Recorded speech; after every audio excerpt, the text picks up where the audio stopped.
परम धर्मे करी हरिने गमवूं जी। गमतुं जोईने देहने दमवूं जी। तेमा सुख दुख आवे ते खमवूं जी। भूली बीजी वातें के दीन भमवूं जी।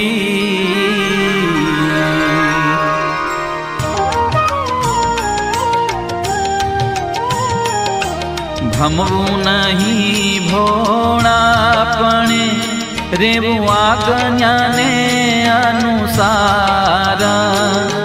सर्वे धर्म तेणे साचव्या निश्चय करी निरधार। आज्ञावश्य अहोनिश रही जेम वाळे तेम वळवूं। तर्क न करवो तने मने श्रद्धाए सेवा मां भळवूं। जिम कहे ते जगदीश जीवे तेम करे ते कर भामीने। केड़े न रह्यु तेने करवूं बेठा परम धर्म पामीने। बेस कहे तो बेसवूं उठ्य कहे तो उठवूं वળી। चाल्य कहे तो चालवूं सुणी वचन ने जावूं मળી। बोल्य कहे तो बोलवूं रहे मुन्य कहे तो रेवूं मुन्य। आज्ञा थी उपरांत बीजूं जाणवूं नहीं पाप पुण्य। जेणे वचन मारे वानुं दृढ़ कर्युं तेणे धर्म धर्या छे सघड़ा। तेह विना बीजा धर्म ते तो पापनी प्रजड़ी पड़ा। शुद्ध धर्म श्री मुखनी वाणी कही छे जेने करुणा करी। एवी रीते रहीए तैये जाणो शुद्ध धर्म रह्या धरी।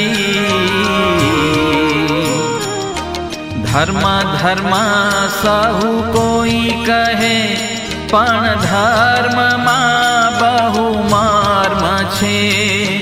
प्रगट प्रभु ना वचन पाड़े एथी मोटो कोई धर्म छे। हरि कहे तेम हाथ जोड़ी चोकस करवा छे चित्तमा। निष्कुळानंद तेमा सम विषमने धारवूं नहीं धर्मनी रीतमा।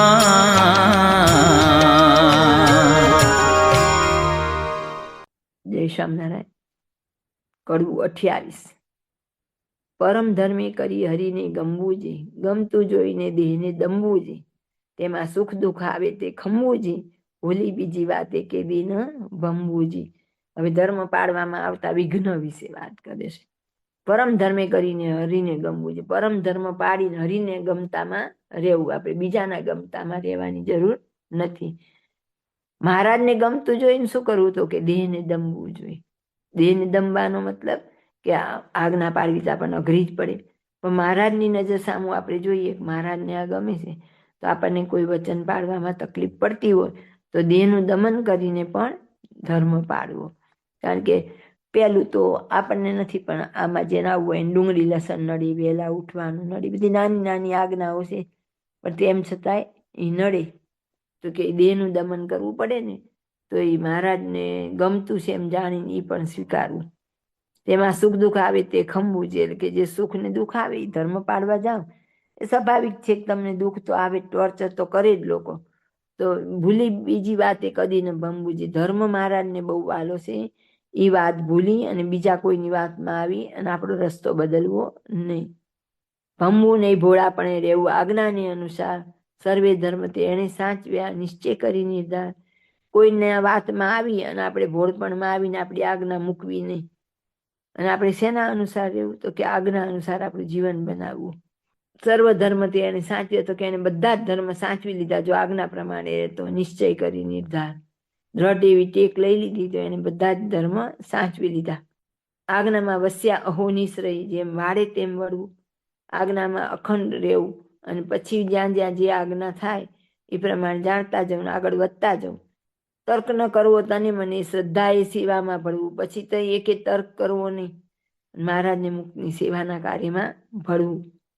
જેમ કહે તે જગદીશ જીભે, તેમ કરે તે કર ભામીને. જગદીશ ભગવાન એમના જીભેથી એક વાક્ય બોલે તો સેવક શું કરે, કર ભામીને, એટલે બે હાથ જોડીને અને હા મહારાજ એમ કહીને તરત એ આજ્ઞાનું પાલન કરે.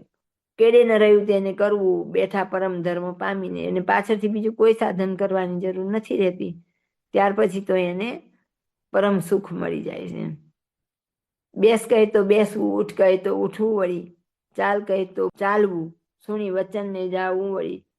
તો કે જેમ મૂળ કહેવાનો અર્થ એવો છે કે સુતા બેઠતા જાગતા ઉઠતા જે મહારાજ કે નહીં કરવું, મહારાજ કે મહારાજના મુક્તો એ પરંપરા ચાલુ જ છે. તો કે આપણને કોઈ વચન કે અને આપણને એ વચન યોગ્ય ન લાગે તો પણ આપણે એ વચનમાં રહીને વચન પાડવા. બોલ કહે તો બોલવું, રહે મુન્ય કહે તો રહેવું મુન્ય. આજ્ઞાથી ઉપરાંત બીજું જાણવું નહીં, પાપ પુણ્ય. લો પાપ પુણ્ય બીજું કંઈ જ નથી. મોટાની આજ્ઞામાં રહો તો એ પાપ ને પુણ્ય બે આવી ગયો. બોલવાનું કે ત્યારે બોલવાનું, મૌન રહેવાનું કે ત્યારે મૌન રહેવાનું. એવી રીતે વચન પાડવાનું, તર્ક નહીં કરવાનું. જેને વચનમાં રહેવાનું દ્રઢ કર્યું તેને ધર્મ ધર્યા છે સઘળા. જેને આવું નક્કી કર્યું કે ના આપણે તો વચનમાં જ દ્રઢ રહેશું, તેને બધા ધર્મ ધારણ કરી લીધા.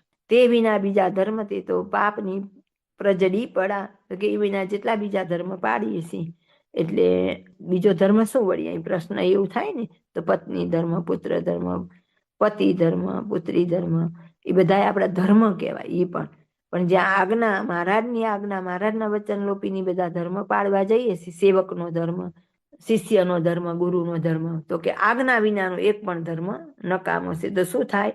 પાપ પ્રજડવું એટલે આમ ફેલાવવું બધે એમ, અને પડાય એટલે બધી જંજાળ વળગી, ઉપાધિ વળગી. તો પછી એમ એ પાપ, જો આપણે ધર્મ મૂકીને એક પણ ધર્મ નિભાવ્યો, ધર્મ એટલે મહારાજના વચન, એને મૂકીને પત્ની ધર્મ, પતિ ધર્મ, કે શિષ્ય ધર્મ, ગુરુ ધર્મ એવા જો પાડવા ગયા તો એ તો ઉલટાના પાપ પ્રજડ્યા એટલે ફેલાણા એમ. શુદ્ધ ધર્મ શ્રી મુખની વાણી કહી છે જેને કરુણા કરી. તો કે શુદ્ધ ધર્મ કયો? તો કે મહારાજની વાણી એ જ કહી છે જેને કરુણા કરી. મહારાજે કરુણા કરીને આપણને પોતાનો જીવનનો, પોતાની રાજીપો શેમાં છે એ બધી જે વાતો કરી છે ને, એ આપણી પર કેવળ કરુણા કરીને કરી છે એમ આપણને. એટલે તો ઓળાના પદમાં પંચવર્તમાન પાડવાનું કહી દીધું. એવી રીતે રહીએ તો અહીંયા જાણ શુદ્ધ ધર્મ રહ્યા ધરી. એવી રીતે જ્યારે આપણે રહીએ ત્યારે આપણે શુદ્ધ ધર્મને ધારીને રહ્યા છીએ. ધર્મ સૌ કોઈ કહે પણ ધર્મમાં બહુ મર્મ છે. કે ધર્મની વાત તો આખા સંસારમાં દરેક પોતાના ધર્મ પાડે જ છે, પણ એમાંય બહુ મર્મ છે. પ્રગટ પ્રભુના વચન પાડે એથી મોટો કોઈ ધર્મ છે? જે પ્રગટ પ્રભુના એટલે સ્વામિનારાયણ ભગવાને આપેલી આપણી આજ્ઞાઓ એનું પાલન કરીએ એથી મોટો કોઈ ધર્મ નથી. હરિ કહે તેમ હાથ જોડી ચોક્કસ કરવા છે ચિત્તમાં. આપણે બે હાથ જોડીને જે ધર્મ નિયમ છે, જે વચન કે મહારાજ એને આપણા ચિત્તમાં ચોંટાડવા છે, અને સૂક્ષ્મમાં સૂક્ષ્મ વાત સમજી, સારસાનો વિવેક કરી અને મનમાં એક નિર્ણય કરવો અસમંજસ હોય ત્યારે, કે શું યોગ્ય શું અયોગ્ય, ત્યારે શું વિચારવાનું? તો કે ત્યારે મહારાજના વચનને આગળ ધરી અને એ નિર્ણય કરવો. નિષ્કુળ આનંદ તેમાં સમ વિષમને ધારવું નહીં ધર્મની રીતમાં. એમ કરતા સમવી પડશે ને વસમુય થશે. તો કે એ કંઈ વિચારવું નહીં, ધારવું એટલે વિચારવું નહીં. અને રહેવું કેવી રીતે? તો કે ધર્મની રીતમાં જ રહેવું. આપણે એ બધો વિચાર કરવો નહીં કે શું થશે ને શું નહીં, પણ એક વસ્તુ દ્રઢ રાખવાની, શું? તો કે ધર્મ જતો કરવાનો નહીં. જય સ્વામિનારાયણ.